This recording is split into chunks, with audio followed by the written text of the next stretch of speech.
Hey, Amy. Thanks Hi. for meeting with Of me. course. Yeah, I just wanted to get to know you better and just find out your history with the church and what it's been for you.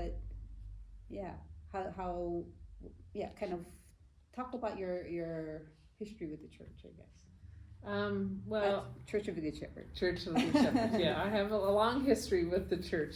Yeah. But Church of the Good Shepherd, I was attending Pasadena first. Um, and I would go there periodically. Pasadena United Methodist. Yes, United Methodist. And then um, uh, got married, and we had our daughter, and actually our daughter was baptized at Pasadena first, but we were looking for child care. So my family knew Phil Wood, so we came and talked to him, and were able to get an opening in the children's center. So that's why we started coming here, because we wanted to support the church where our daughter was attending school. So it was actually a wonderful experience, because that's where we were able to meet Melissa McKinnon, and because her son Liam was in the children's center at the same time, and she made a lot of friends at the children's center that she continued to be friends with all the way up until actually all through high school, and then occasionally they would still meet after high school. So What kept you here? There's a lot of things that kept me here. Beautiful music. I love the traditional services that they had. It's always nice to have a place that feels like home. And so it reminded me of church growing up in San Diego. And I always like, the people that I would sit around in the pews and things like that felt like family, and it was just people that I know that were supportive, and were always asked about how I was doing and how the family is doing and those kinds of things in a really sincere way. So just the community and the fellowship is always what keeps me here. And then there's always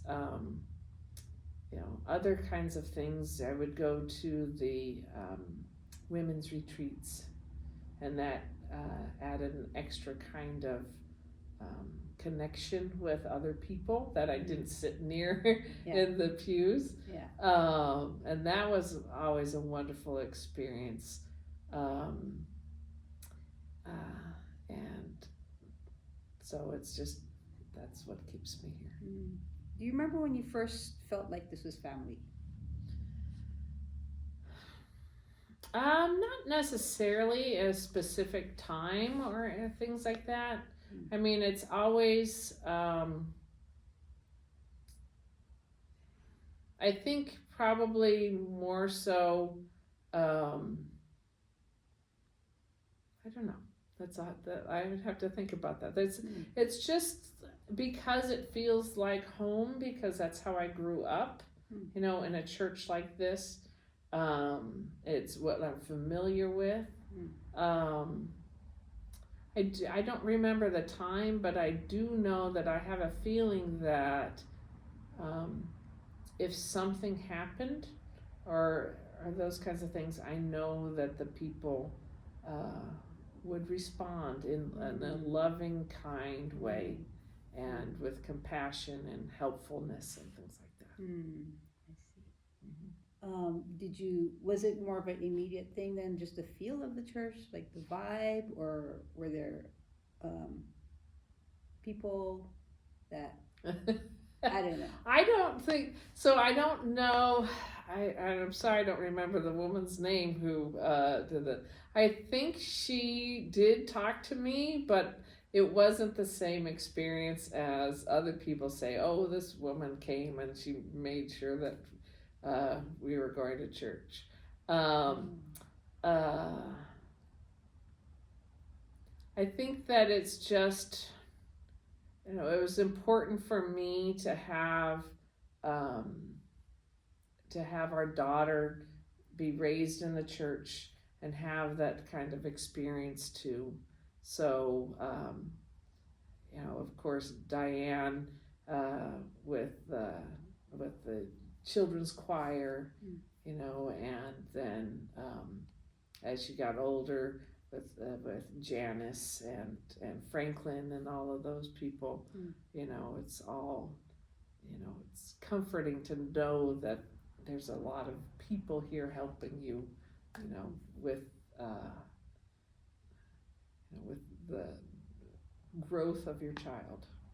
So Okay. Talk about your faith. How how did faith develop for you, and inside or outside of the church? Like, um, well, I grew up in the church. My father's a Methodist minister, so it was just always something that was a part of what we did and who we were. I my own personal faith, um, as I would say, as mature faith, um, happened, I guess, after college when it was my choice to come and attend church and those kinds of things, rather than just something that I did with my family. Yeah. So whenever we would go back to San Diego, I'd always continue to go to church with my family, but finding a church on my own that I felt comfortable with was a big deal. At first, I kind of tried to go to bigger churches where I could be kind of anonymous with. I was that kind of person who would sit in the back and just be friendly to the people around me, but then leave and not make that kind of commitment.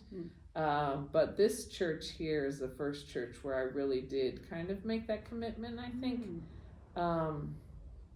There are some things I did at First Church Pasadena, but still just kind of low key with that. But this church, I feel like I really did make that commitment.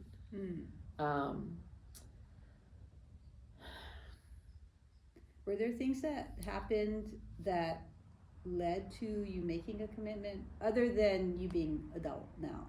I mean, were there things about I did have this church or? I don't know. I think that the women's retreats were really, really important and healing, especially at the time of the year was around this time of year in October, November, and when it's just really busy at school and having a lot of stress, and then being able to go and just decompress for a weekend and have thoughtful conversations and study and all of that stuff, and that really kind of helped me to grow in my faith and those kinds of feelings. So I always had really good speakers, really good leaders for this, and helped to just kind of make a greater connection with God, and just kind of strengthened my faith, I think. Why don't we have them anymore? I think several reasons. One is mainly the retreat center where we would go in Pacific Palisades is no longer a Methodist retreat center. Oh. So I think that's one of the main things. Mm. COVID. Mm. So, I mean, we couldn't do it. I forget when the last one was, but I think we did try or had talked of having retreats like here, but the beauty of that is you go and you spend the weekend there. So, and you have meals together and other kinds of activities together. And that's kind of something that's kind of hard to replicate, I think. So I think that's probably the main reason. It was put together by the UMW. Then it was UMW. I see. It's what United Women in Faith now. Oh, okay. Which That is group. like Sarah Circle, Yeah. or Yeah. is that like a subset of United Women in Faith, or is that? It's so how that works. I believe you can fact check me on this. Is that churches have they used to be called UMW, and then within that they would have different circles within that group. So those circles would be grouped according to like interest or age or those kinds of things. Okay.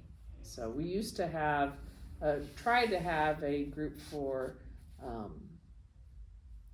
younger women, but we're just busy. Oh yeah, right. So it's hard to kind of keep that going. I see. Okay, but at the same time, we do have the craft group, Sarah Circle, and book group. Yeah. Right. So Yeah. those are maybe functioning that way, or they are. I think though that they are. I mean, they're wonderful, and I wish that I could participate in them, but I'm working. Yeah. Because they are, you know, Sure. they happen during work days. Yeah. During I the see. day. So. Right. Interesting. Yeah. Okay. Yeah. What do you think is working well these days with Church of the Good Shepherd? What's not working so well?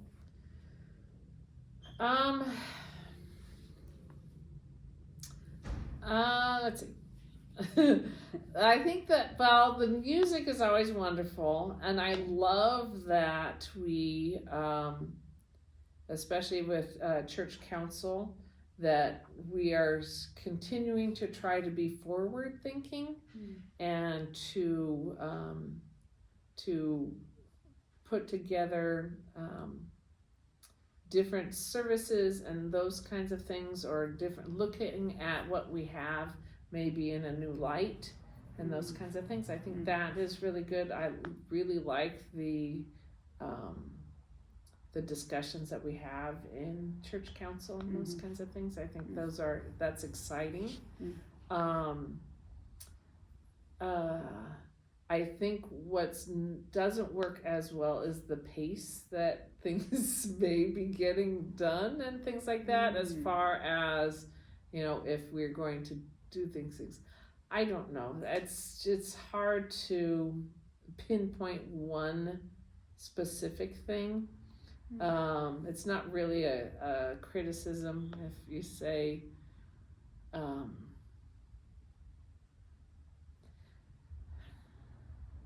don't know. It's hard to pinpoint specific kinds of things. I think we're fighting a lot of just kind of popular opinion of what a Christian church or a Methodist church might be. And so that keeps people away, perhaps, because they think that it is like it's portrayed maybe in media or those kinds of things, when it really is not. But it's I think that I'm so happy that you are here and that you are going to be helping, you hope, and do all that stuff, because I think it's a lot on Eva to try to do everything for the church all by herself. So well, it's working for me. I was like, I like this church a lot. Like yeah. I church hopped, a bit, Yeah, and then I found about 3 churches that thought I was a member at their church because I went that often. I knew everybody, yeah, but it just didn't. I couldn't land there. yeah. And I came here. It took a little while, like sporadically, like months apart. But Yeah. after about the 3rd time, it's like, So what has kept you here? the culture. For one thing, the crazy political world, I just can't sit through people who preach politics from the pulpit. Yeah. And like, you should vote this way. You just don't preach it, Yeah. So it's hard, with that. So that drew about 80% off right now. I just don't want to hear from the pulpit. Yeah. I want to feel empowered to make my own decision, to vote my conscience, not be told. So anyway, that was one thing. It was very disheartening to see the majority of the evangelical church go a certain way and preach that way, as if you couldn't be a Christian without voting a certain way. Yeah. But then finding the churches that were more rooted, and it's like, make your own decision, like your own wise decision. Yeah. We're not going to tell you what to do, and there's enough of a values that keep the church together. So it's you can feel the value on community and people and loving and justice and all that. Yeah. So this was one of them. But I went to others, and I don't know, you just have to feel it, I guess. And this church, there was one that I wanted to like, but although they were all about justice and family and all that, it seemed like every family was like its own unit. And it's like, okay, sit together. And then, so for somebody that attends, as a single, I want to feel like, I don't know, I'm equally as valued. Yeah. And I noticed here, even if people have families, they're sitting alone. It's like, you know what? It just feels good. I can be myself, and I feel the freedom. Nor do I want to be always sitting, in a family that says, come sit by us, and then it's always that way. Right. Because for me, I'm a little more outward than that. I want to be meeting a lot of people. So anyway, this church had that. It had a maturity. It's beautiful, for one thing. Beautiful, and music. It has the music. Having a musical background, and I love certain styles of music. I was a Pentecostal. I love Pentecostal worship. Yeah. I can love all kinds of worship, but just having beautiful music. It's just I don't need Pentecostal worship. I just need to sit here and then commune with God that way. So anyway, I felt I could relate to family in terms of just having a sense of mutual support. Like I would support any one of these, congregants, and I would invite people to their home. I'm sure they would invite me. So it's it had that feeling. Yeah, that's great. Yeah. And then to be acknowledged, kind of for where I was in my my spirituality. I could be myself without. I think in a lot of churches there's a ladder to climb, and you can take it or leave it. But there's a certain in group, and you have to do it a certain way to kind of to teach or whatever. Here it's just like, okay, this is who you are. Yeah. Do it. And there is trust. There's trust very early. Yeah, and I like that. I think this church really emphasizes education. Yeah. And just the importance of like understanding context, and understanding like interpretation and those kinds of things. And it does allow for, I think, a lot of diversity as far as politics and those kinds of things, but still be able to have have people make their own faith decisions and see where that path is going to take them. Right? Yeah. And I think that also with the social justice issues, I think this church is just does that very well, and it's just kind of wanting to do more and more that to help the community and do those kinds of things. So. Yeah, no, it's nice. It's a nice vibe, and just like to have not solidarity, but I mean camaraderie, I guess. Yeah. It's kind of an assumed. Yeah, it's not like you have to wring people's necks or twist people's arms to do something for the community. Right. Yeah. Yeah. It's very natural. So, yeah. Yeah. I think so too. Yeah. So I think for me, coming from certain denominations, I think value. Oh, that's how to put this. Okay, to be honest, I was one of those. I guess when I came out of the conservative, wing, and I gradually I didn't become liberal. I always was. Okay, I'm not going to put this on. I'm just going to be kind of blunt with you. Yeah. I was always politically liberal, but conservative in my Christian faith, and I didn't know politics was a thing until people started. Until 2000, it's like, oh, it's a thing. Like you have to be a certain way, and then more so, 2016. I'm like, oh, it is a thing. Like you guys are voting that way no matter what. Yeah. So I didn't think. I thought, okay, you can prefer a certain type of model of government, but when you have when a person, it's like, oh, you're going to vote that way anyway. Yeah. So that's like, oh, is that what we're playing here? Yeah. So, that's baffling to me. So. Well, I was speaking with people at work and things like that, especially around 2016. What baffled me is like what you're saying is that they would preach it. And it was like, wait a minute. I thought that if you did that, you lose your... what's it called? Your what's it called? You lose your status as a not as a church, but as a nonprofit. There is some sort of penalty. What's like it called? As a nonprofit? Yeah.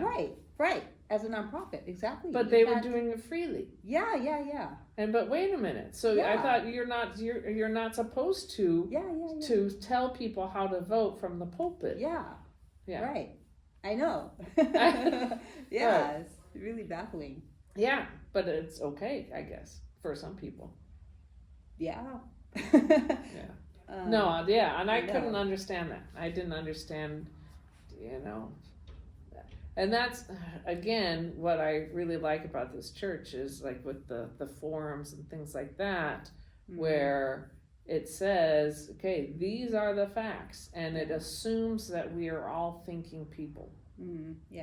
Right? Yeah. And that we are, even if we have questions, or even if we are not certain of things, we still have,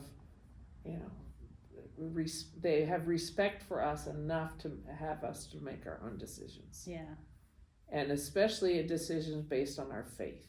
Yeah. So those kinds of decisions where this is what the Bible says, this is, what Jesus teaches us, and those kinds of things. Yeah. And this is what we should do. Yeah, Or no, yeah. no, just do like care for the less fortunate, Yeah. right? Yeah. And do those kinds of things that are you know looking out for your neighbor and those kinds of things. Yeah. And Right, however right. you interpret that, Right. right? Yeah. Yeah. But it's yeah, I couldn't understand Yeah. why Yeah. they're Yeah. all Yeah. like, your church tells you that. Right. Right. You're not supposed to. Yeah. Yeah. Um, okay, I'm gonna give you a question. It's gonna I'll cut off all that part, That's fine. but just I need to ask a question going forward. But there's a tinge of looking at our society and our upcoming administration, or just our society. What is the church's role? What do you think Good Shepherd can speak into, or yeah, what does it look like in the next 5 years, or maybe beyond that? Yeah. Well, I think it's the role as it always has or should have been is to help people in crisis, Mm. right? Mm. To the stuff that we do with Family Promise, things I would love to see some sort of more like outwardly kind of mission kinds of things. I mean, especially just maybe local homeless that aren't part of Family Promise, somehow to serve them in a respectful, honorable way, right? And it's hard. It's really hard.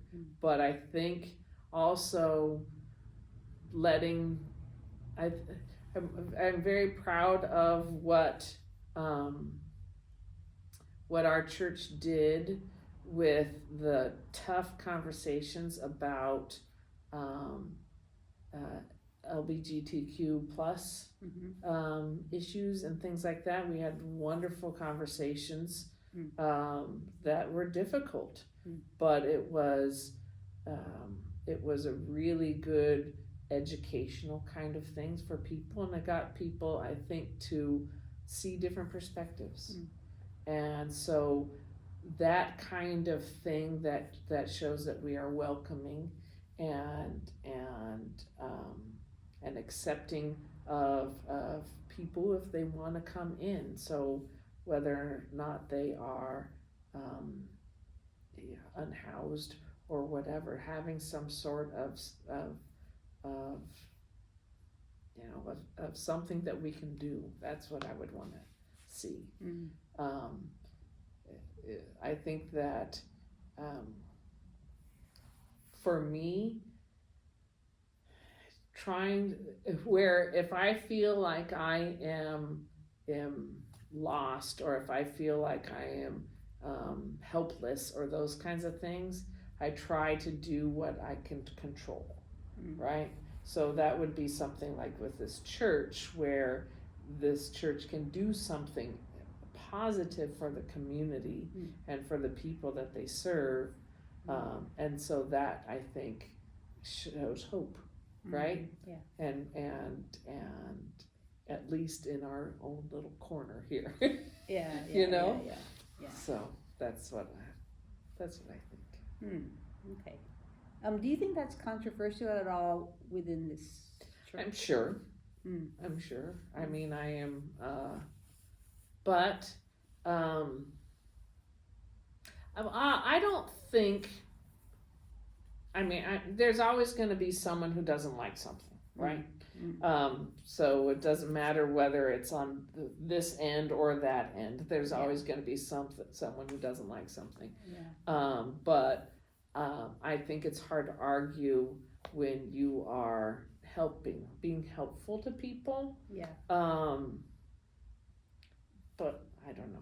It could be. Okay. No, I'm just asking. But I think. Yeah. But I mean, I don't think. I think this church is really, really open and kind-hearted as far as you know, seeing people just out there in need and doing something to help. So if there is a more organized way that we can do that, Yeah. I think that would be better, and it would, I think it would, you know, it might even bring more people in to see that we are doing something actively to help our community. I'm going to turn this off because I want to speak more candidly.